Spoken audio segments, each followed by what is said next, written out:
ఆ టైం అంటూ డబ్బు అన్ని బలి కలిసి వచ్చినాయిరా. మనం అన్ని పనులు మానేసి ఇలాగే వారం రోజులు ఆ జోసల్కా చుట్టూ తిరిగామనుకో షాప్ మందైపోతాయి. సరదాగా అన్నాను రా, దొరికితే సెంట్రల్ జైలే, ముందు బండి పోనే, మనకు దుబాయ్ కరెక్టు. బ్యాగ్ పట్టుకో.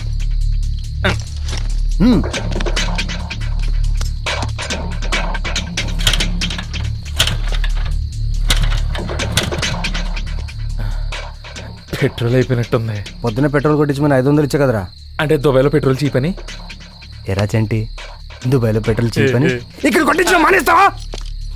కారు అదిగో.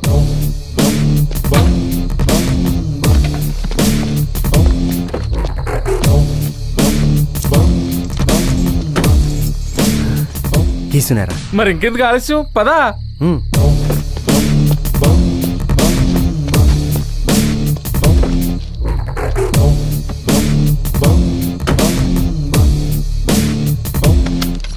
మళ్ళీ ఏమైందిరా?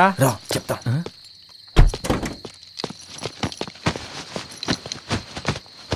రే, కార్ అంతా ఖాళీ కదా, ఎక్కడ పెట్టవు ఎందుకు? అఫీషియల్గా తీసుకెళ్ళడానికి ఇది కొన్నది కాదు, కొట్టేసింది. పాయింటే. కనపడకుండా దాచాలి. దాని మీద ఇప్పుడు సేఫ్.